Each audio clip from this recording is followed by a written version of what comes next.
All right, by popular demand, let's go ahead and discuss Buckshot Roberts, the tough-as-nails gunfighter who took on a dozen hard cases all by himself, including a young outlaw known as Billy the Kid.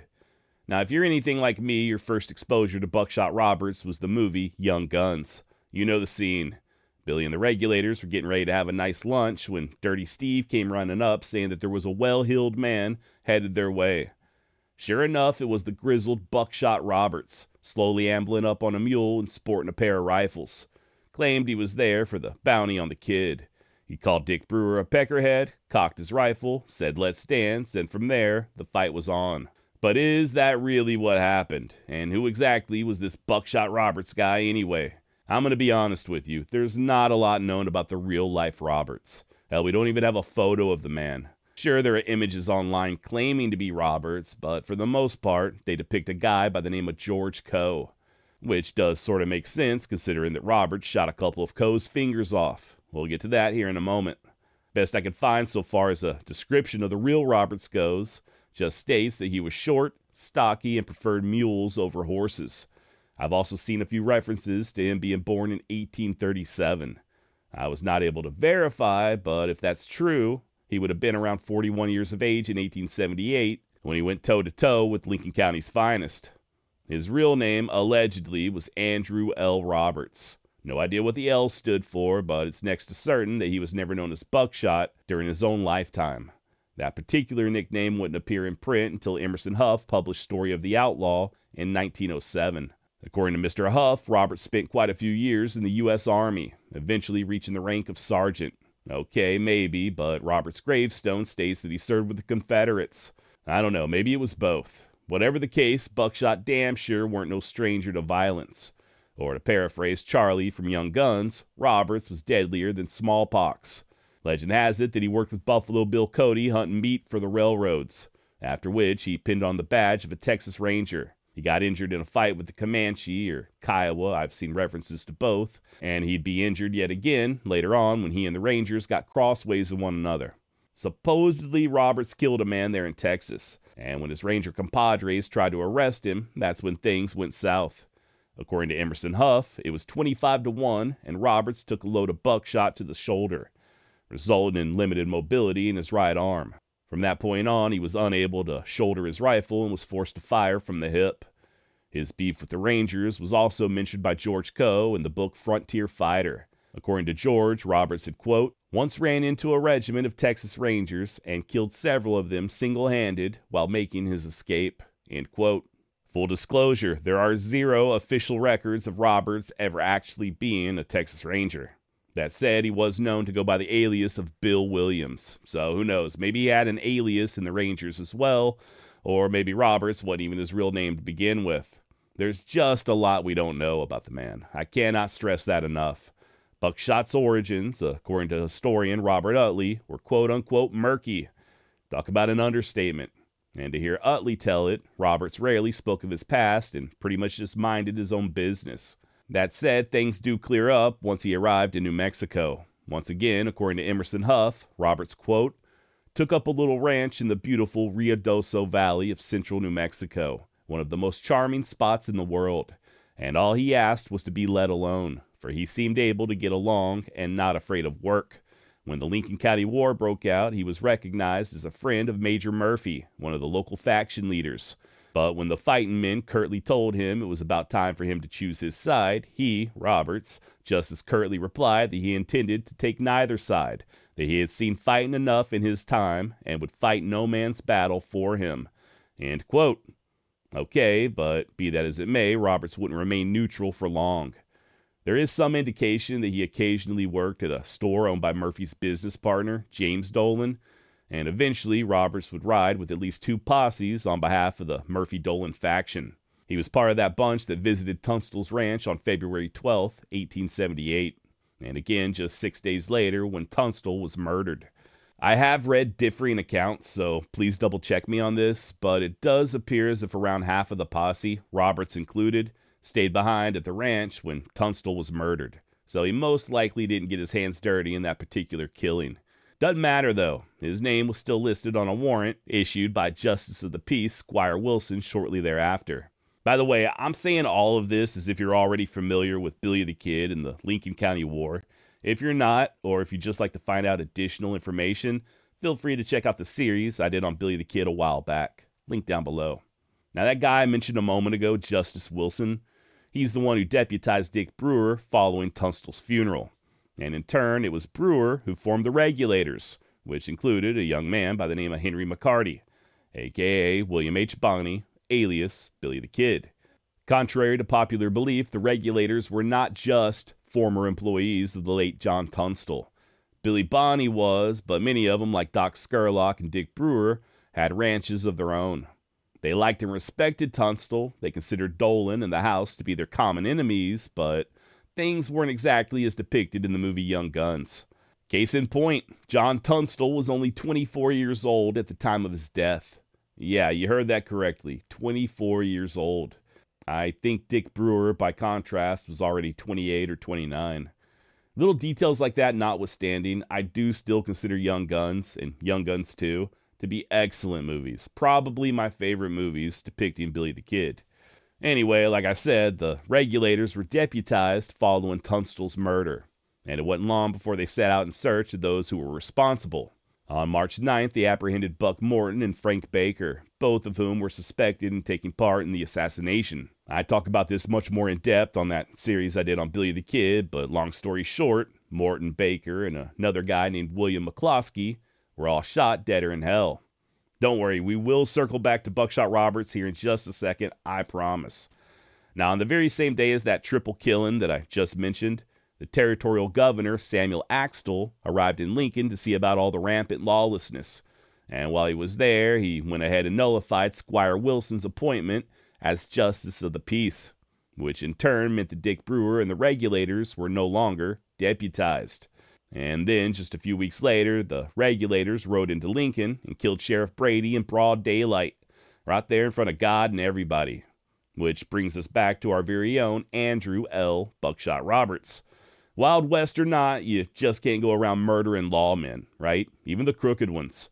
And as a result of the killing of Brady, the Regulators had a big target on their backs. And Buckshot Roberts would soon join a posse looking to bring him to heel. At some point in late March, this posse allegedly had a running gunfight with Billy the Kid and Charlie Bowdre, just outside of San Patricio. As far as I'm aware, nobody was injured, but as you can see, Roberts may not have been the neutral player that Emerson Huff said he was. And that's where things start to get complicated. You see, Roberts' neighbor there on the Rio Doso was Frank Coe, cousin of the aforementioned George Coe. And despite Frank's association with the Regulators, he and Roberts got along pretty well. Now, Buckshot was even known to spend the night at Frank's house on occasion. I only bring that up because there are some who think that Roberts was riding with those Dolan men just as a way to pick up a little extra cash so he could skin on out of the territory. Which, as it turns out, is probably how he ended up at Blazer's Mill on the morning of April 4th, 1878. According to historian Robert Utley, quote, Roberts wanted no part of the troubles that had engulfed Lincoln County, and had singled him out as a target for the other side. He sold his ranch to someone in Santa Fe and awaited only the arrival of payment before clearing out of the country altogether. That the check might be in the mail carrier's pouch brought him over the mountain to the South Fork on the morning of April 4th. End of quote. Now, Blazer's Mill was named after Dr. Joseph H. Blazer, a dentist from Pennsylvania. He had a big house there that he leased out to an Indian agent named Frederick Godfroy and his family. The Blazers lived in a smaller adobe nearby and operated a store out the back. Mrs. Godfroy, the agent's wife, would often cook meals for weary travelers. That said, when Roberts initially arrived at the mill that morning, there weren't no other patrons. Mr. Blazer warned him about a group of armed men sighted on the road to the west and said that they had killed one of the agency's steers the night before. Accurately deducing that these were the Lincoln County Regulators, Roberts wisely decided to make himself scarce. Not for long, though. He soon spied what he thought was a mail buggy going to the mill, so he turned his mule around and headed back. Big mistake, as in his absence, the dreaded Regulators had indeed arrived. 14 total. You had Billy Bonney, a.k.a. Billy the Kid. Then there was the leader, Dick Brewer, cousins Frank and George Coe, John Middleton, Josiah Doc Scurlock, Dirty Steve Stevens, Charlie Bowdre, Frank McNabb, Henry Newton Brown, Fred Waite, John Scroggins, not to be confused with John Scrotums, Nacio Gonzalez, and a guy by the name of Tiger Sam Smith. Now, Smith and Gonzalez wouldn't stay. They ended up riding on and thus would not participate in the fight to come. Still, though, that left an even dozen regulators for Roberts to deal with. Hardened and desperate men who made no bones about their willingness to kill. And unfortunately for Roberts, he didn't see their horses till it was too late. Apparently, they were all corralled in the back, and once he did see them, I guess he figured he had done enough running. Decided to stick around and see what these old boys were made out of. Now, Mrs. Godfroy was pretty adamant about no firearms being allowed inside where people were eating, so Billy and the others either stacked their guns on the porch or just inside the door. The only one who remained armed was John Middleton, and he stayed outside as a lookout. It was he, not Dirty Steve, who first spotted Roberts and warned the others. Dick Brewer, despite now being a wanted outlaw his own self, still held a warrant for Buckshot's arrest. As such, he sent Frank Coe out to talk to him. Remember what I said earlier about Frank and Roberts being neighbors on the Rio Doso. Now, by this point, Buckshot had already climbed down off that mule. He, too, followed the house rules by removing his gun belt and placing it over his saddle horn. Not his Winchester, though. Oh, no. He kept that in hand as Frank came out to greet him. The two ended up sitting down and talking for a while, with Frank doing his level best to convince Roberts to surrender. Only thing is, Roberts wasn't having it. And to be honest with you, I don't really blame the man. You gotta think, the regulators were no longer legitimate as far as the law was concerned. Likewise for that warrant that they held on Roberts.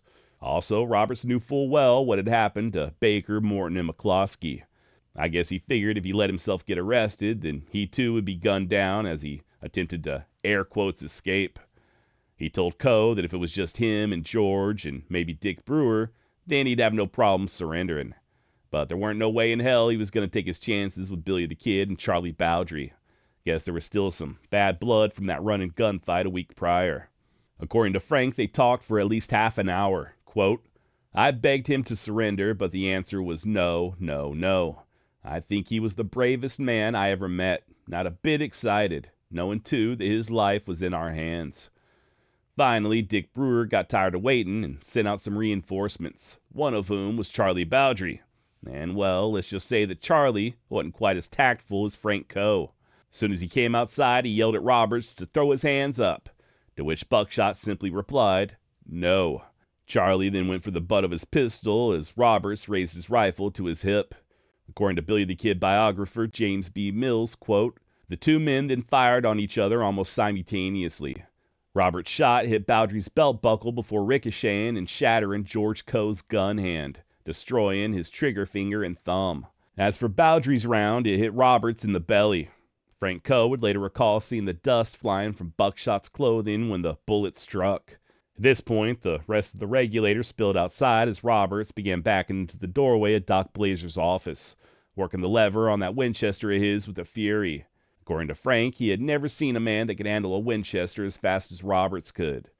But then again, Frank Coe's never seen me handle a Winchester. Have you, Frank? Anyway, one of Roberts' rounds caught John Middleton in the chest. Another hit Scurlock's holster and careened down his leg.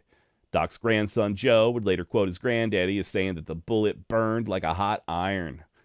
At least one round perforated George Coe's shirt, and yet another damn near put an end to the still teenage Billy the Kid.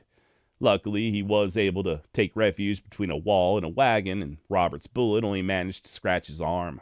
To once again quote the great James Mills, with lethal precision and a stroke of fortune, Andrew L. Roberts had taken 3 regulators out of the fight and sent the rest in search of cover. They had likely assumed Roberts would surrender when faced by superior numbers, and had been caught unawares by his almost suicidal bravado. Fatally wounded, outnumbered, and cut off from his holster pistols, still hanging from the saddle of his tethered mule, Roberts began backing away toward Dr. Blazer's single-story adobe house, still firing his Winchester as he went, and leaving a haze of smoke behind him. End quote, and hell yeah, brother. Now, at the same time, Billy the Kid was trying to keep count of how many bullets were left in that rifle.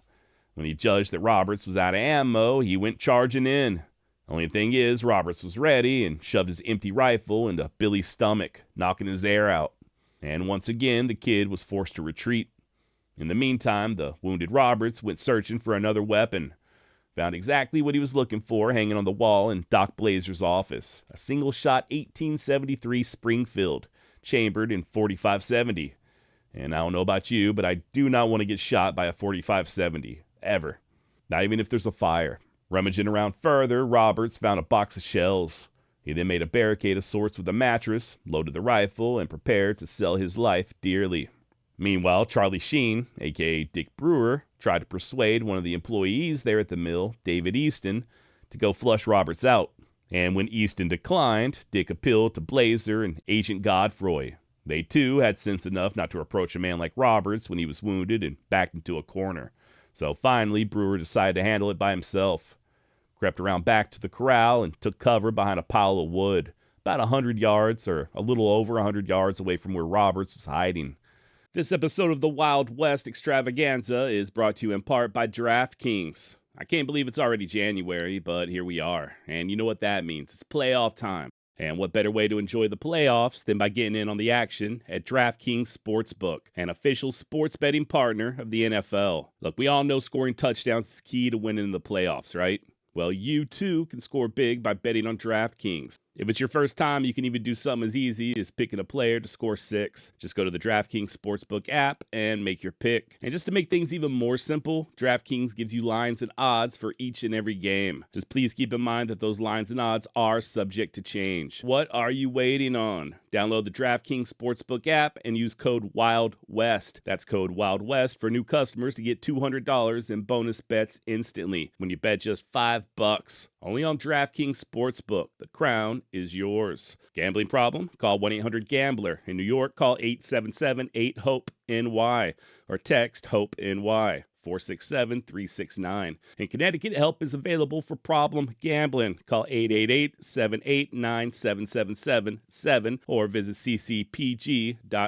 Please play responsibly. On behalf of Boot Hill Casino and Resort, Kansas, 21 plus age and eligibility varies by jurisdiction. Void in Ontario. Bonus bet expire 168 hours after issuance. For additional terms and responsible gaming resources, see dkng.co/audio.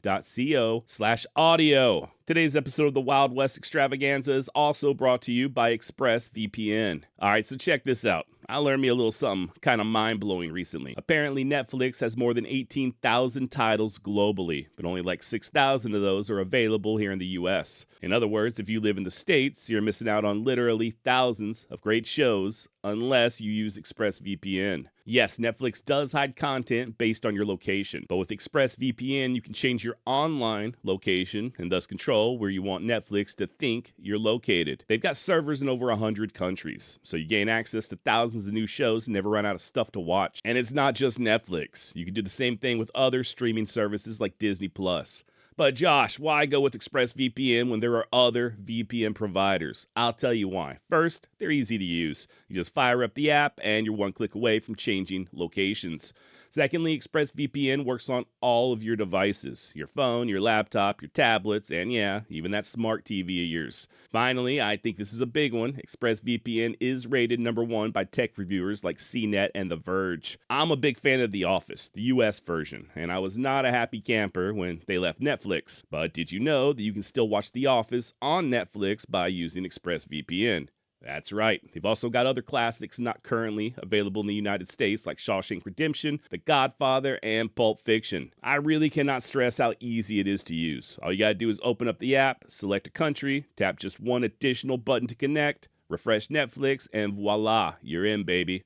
So be smart. Stop paying full price for streaming services and only getting access to a fraction of their content. Get your money's worth at expressvpn.com/wildwest. Don't forget to use my link at expressvpn.com/wildwest to get an extra 4 months of ExpressVPN for free. Now, let's get back to the story. Per historian Robert Utley, quote, "Taking careful aim, Dick fired. Inside Blazer's office, Brewer's bullet slammed into the wall behind Roberts, blowing particles of adobe onto the floor. Glancing down the valley, Roberts saw smoke from Brewer's rifle, drifting away from the logs. Propping Blazer's rifle on the mattress, he sighted on the log to where the smoke had been and waited. Soon, the top of Brewer's head appeared. Buckshot squeezed the trigger. The big Springfield blasted. The bullet hit Brewer in the left eye, leaving a tiny blue mark then blew the back of his skull into fragments. End of quote. And yeah, that was pretty much the end of the fight there at Blazer's Mill. Even Frank Coe would later admit that nobody else was willing to call Roberts' hand. Doc Blazer fixed up the wounded best he could. I mean, the man was a dentist, after all, and provided a wagon to carry the injured Middleton and George Coe. About 18 or so miles down the trail, they ran into the surgeon from Fort Stanton, who had apparently already been summoned to render aid to Roberts. He too saw to the wounded regulators before continuing on to the mill, but sadly, by the time he arrived, Andrew Roberts was just too far gone. He would die the following day, and he and Brewer were laid to rest right there at the mill. According to some accounts, they were even buried in the same coffin. Their graves are still marked, by the way, on what's now the Mescalero Apache Reservation just south of Ruidoso. Okay, so earlier I mentioned how Billy the Kid tried to charge Roberts only to get his damn wind knocked out of him. Well, he did manage to get off at least one shot during that attempt. And per sources, it was Billy, not Bowdre, that did Roberts in. Now, as far as I'm aware, nobody else who participated in the fight mentioned Billy shooting Roberts. There were other eyewitnesses, though, like the son and grandson of Dr. Blazer. And to hear them tell it, it was indeed Billy the Kid who fired the fatal round. This claim is also repeated in Pat Garrett's The Authentic Life of Billy the Kid. That said, it does look as if most historians, not all, but most, disagree. I won't bore you with the details, but it basically just comes down to who you want to believe. The actual participants of the fight, or just those who witnessed part of it from a distance. I wouldn't go so far as to say that Billy the Kid absolutely did not kill Buckshot Roberts, but I will say there's more evidence pointing to Charlie Bowdre as being the one that did it. Now, to Billy's credit, he would later say of Roberts in the gunfight there at Blazer's Mill, quote, "Yes, sir, he licked our crowd to a finish," end of quote. Now, there is another version of the story that includes Roberts calling the regulators a bunch of little girls. Kind of, and maybe. Okay, so according to George Coe, whenever Charlie Bowdre ordered Roberts to throw his hands up, the former ranger responded by saying, "Not much, Mary Ann." And with that, the fight commenced. Not much, Mary Ann. Sounds kind of cool, but what exactly does it mean?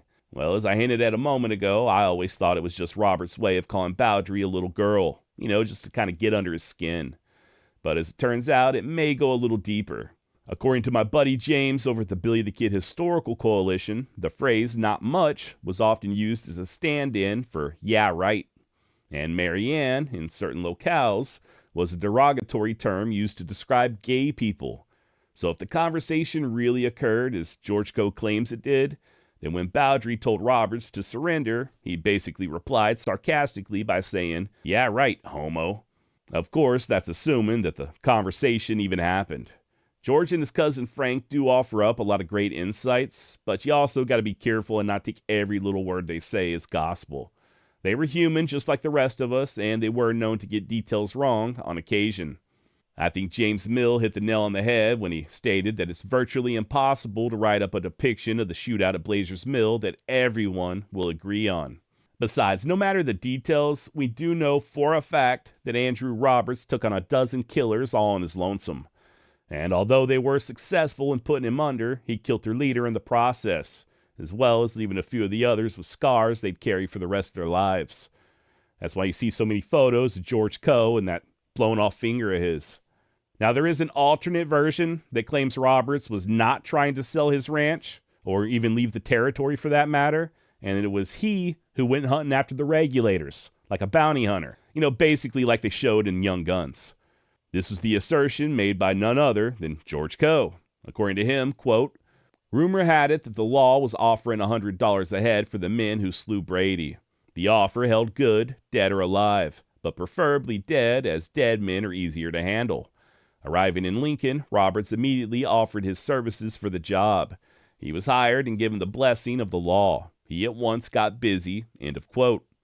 In George's version, it was Doc Blazer who warned the regulators about Buckshot Roberts, and not Buckshot being warned about the regulators. And when Roberts arrived, according to Joe, he, quote, "offered no words of greeting, but crawled off his mule armed with 2 6-shooters, a rifle, and a 12-inch belt full of cartridges." But is that really how things went down? Well, per historian Robert Utley, Given the destitute state of the county treasury, as well as the paralysis of the county government, such a reward seemed highly unlikely. Mr. Utley further states that he has seen no contemporary documentation for these bounties, and he doubts that they existed. So there you have it. Who knows, man? Whichever way it shook out, I do think we can all agree that Buckshot Roberts was most definitely born with the bark on. Okay, before we go, I do have a public service announcement. Please, I am begging you. If you enjoy history and you enjoy watching history videos on YouTube, please, going forward, be very careful who you give your attention to. I normally don't do this, but prior to writing today's episode, I did a search on YouTube to see if there were any other videos about Buckshot Roberts. And boy howdy are there. Imagine my surprise when I clicked play on one of them and heard my own voice. Turns out the channel just ripped the audio from the series I did on Billy the Kid. Not the first time I've caught someone stealing my content on YouTube. And then there was the second and final video that I saw on Buckshot Roberts. 9 minutes and 55 seconds that I will never get back. I'm not going to call the channel out by name, but it was very clearly written and recorded using AI. And that's the main thing I want to talk to you about. So the way these channels operate, basically they'll use ChatGPT or something similar to write their scripts, which is how we end up getting so much false or misleading information. At the very least, all you're getting is a regurgitation of Wikipedia, and at worst, just flat out made up information. Here's the thing, ChatGPT and those other generative AI technologies, they're probably good for some things like writing code, but when it comes to history, they're not worth a damn. Which is most likely how that one channel, that shall remain unnamed, ended up making a video claiming that Buckshot Roberts played the violin with a bum arm and rode into battle via a modified bicycle. I shit you not. But yeah, they'll take these bogus AI scripts, run them through an AI voice generator, and then you get all these YouTube videos with those damn robot voices. That's also how they're able to research, write, and record multiple videos per week. Trust me, it is impossible to put out that much content in just 1 week unless, I don't know, if you're a vlogger maybe and just talking about your life without a script, or B, you're using artificial intelligence to do all your work for you. Now, as much as I hate it, I don't necessarily fault people for using AI. Who knows, maybe they don't want to use their own voice for privacy reasons, or maybe they've got a medical condition. More often than not, though, these are just cash grabs. They don't care about accuracy or quality or even originality. All they care about is pushing out as much shitty content as possible for clicks.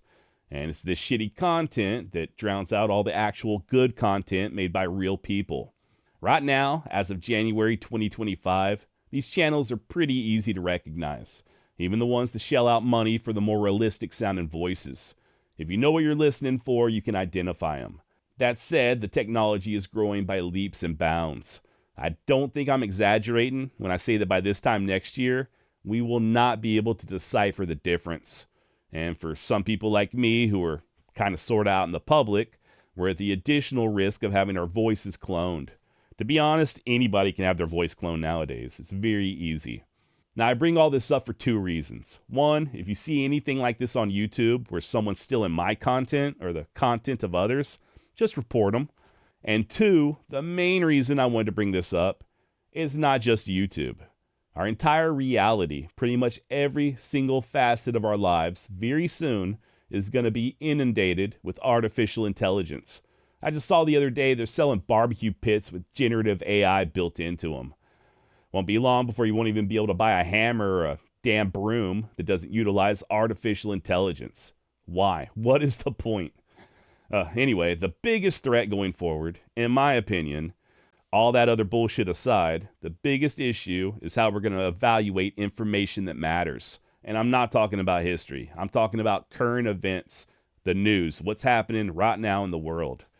I mean, you're already starting to see politicians being fooled by AI images, and they're supposed to know better. I do think that if something doesn't happen soon to stem the tide, then in the very near future, none of us are going to be able to believe anything we see with our own two eyes or hear with our own ears. This shit's going to be everywhere, and it'll be virtually undetectable. I don't know how we fix this, but I do want to at least make you aware of the problem. The whole stealing content thing and shitty videos on YouTube, that's just the tip of the iceberg. The only thing we can really do is just remain vigilant. Second guess everything. Do your own research, especially when it comes to the news and current events. And please use trusted sources, not just some asshole on YouTube. And I do say that fully realizing that I too am an asshole on YouTube. In all seriousness, you may even think about creating a secret phrase or code word to use with your family, just in case one of them calls you one day claiming they've been kidnapped. Before you go sending off your life savings, hit them with that secret phrase to make sure it's them and not some scammer who's cloned their voice. And yeah, that is a very real thing. It's already occurring, and it's only going to get worse. You might also think about educating your older family members about these threats. It's a brand new world for them, man. Unless you grew up online, this shit can be very confusing and overwhelming. Imagine people who didn't even have the internet until they were like 50. I mean, seriously, am I the only person who's seen Terminator 2? This shit is going to kill us if we're not careful. Anyway, I guess that concludes my rant. And that's also about all I've got on Mr. Andrew L. Buckshot Roberts. Till next time, try not to get into a gunfight. Don't go calling anyone a Mary Ann. And whatever you do, don't underestimate tough old men like Buckshot Roberts. The one thing you can be sure of when it comes to an old man is that he's a survivor. And if you go pushing him, he might just surprise you. All right, till next week, adios.